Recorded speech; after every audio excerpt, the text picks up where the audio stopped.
Maaf Ustaz, kok banyak orang-orang Arab yang tidak isbal, termasuk Raja Salman? Ini sudah saya ditanyakan berulang-ulang ya. Ya ikhwan, sebenarnya kalau kita bicara secara jujur tentang masalah isbal ya. Isbal sepakat ulama dia tidak isbal, bukan isbal itu baju lebih dari apa mata kaki. Kemudian sepakat ulama, ijma ulama, tidak isbal itu sunnah. Tidak isbal itu apa? Sunnah. Maka tidak isbal itu dianjurkan. Yang mereka khilaf, apakah isbal hukumnya makruh atau haram? Hukumnya makruh atau haram. Tapi kalau tidak isbal, semua ulama, mazhab apapun, menganggap itu suatu perkara yang dianjurkan. Perkara yang sunnah. Nah sekarang, tatkala celana atau jubah di bawah mata kaki, hukumnya haram atau makruh, ada khilaf di kalangan para ulama. Terus terang, jumhur ulama berpendapat makruh. Namun sebagian ulama berpendapat hukumnya haram secara mutlak. Contohnya seperti Ibn al-Arabi dari mazhab Malikiyah. Kemudian Ibnu Hajar dalam Fathul Bari juga sangat condong kepada haram secara mutlak. Ya. Adapun sebagian ulama yang lain beranggap hukumnya apa? Makruh. Tatkala kita tahu ini masalah khilafiyah, maka kita bisa lebih berlapang dada. Paham? Jangan sampai juga Anda melihat saudara Anda kemudian isbal, kemudian Anda tuduh dia macam-macam. Ini enggak beres ini enggak benar, enggak mengaungkan sunnah, enggak ada khilaf memang. Kita tidak bisa nafikan hal ini. Tetapi tatkala terjadi khilaf, kita berusaha mencari pendapat yang lebih baik dengan menghargai pendapat yang lain. Ulama sepakat kalau isbal karena sombong semuanya mengatakan haram. Tetapi yang khilaf bagaimana kalau isbal namun tidak sombong. Ini khilaf. Ada yang mengatakan makruh, ada yang mengatakan tetap haram meskipun tidak sombong. Saya sendiri lebih condong pada pendapat haram.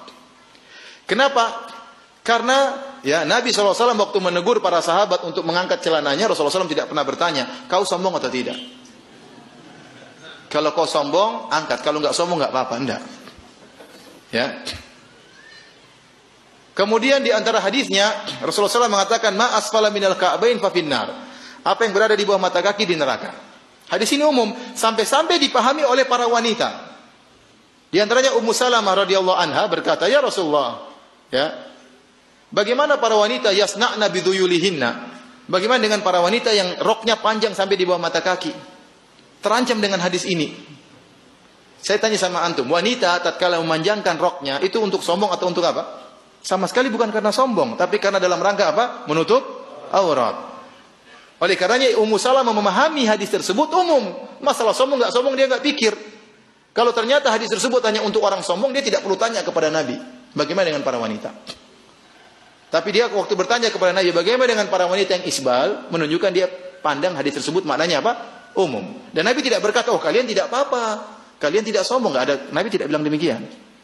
Tapi Rasulullah SAW mengatakan yurkhinahu shibran. Ya.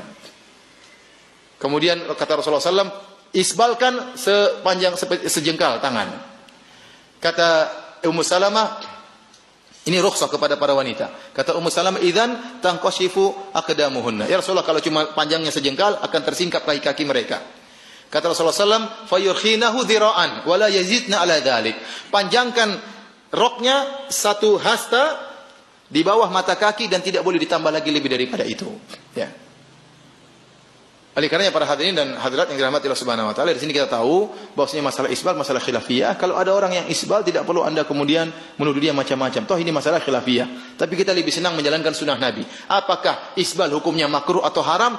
Lebih baik kita tinggalkan. Lebih baik kita tidak isbal. Perkaranya mudah. Tinggal gunting susah, apa susahnya? Yang susah menerimanya, itu aja.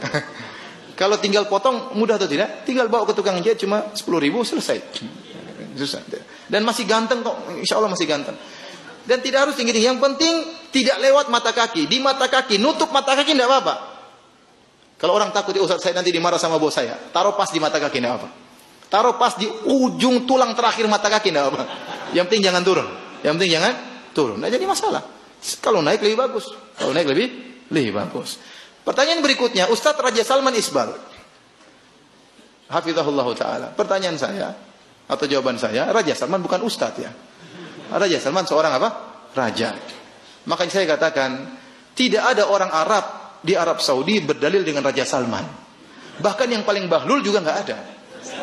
Tidak ada orang Arab paling bahlul di Arab Saudi, kemudian tanya Raja Salman apa hukum ini, hukum ini. Karena mereka tahu Raja Salman bukan ulama. Raja Salman seorang raja yang soleh insyaallah. Nasabuhu kadzalik Allah hasibuhu. Insyaallah dia orangnya baik, sering menyumbang, sering bantu, tapi dia bukan ulama.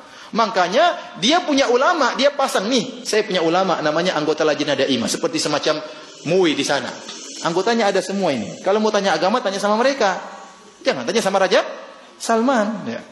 Nah, kalau ada mufti Arab Saudi yang isbal, mungkin Anda boleh bertanya, kok muftinya isbal? Mungkin. Tapi kalau Raja Salman dijadikan dalil itu salah. Nanti Raja Salman mungkin melakukan kesalahan yang lain. Dia raja. Dia orang politikus. Dia punya cara tersendiri. Punya kelebihan dan kekurangan. Dan dia bukan apa? Dan dia tidak pernah menempatkan dirinya untuk dijadikan apa? Dalil. Ya.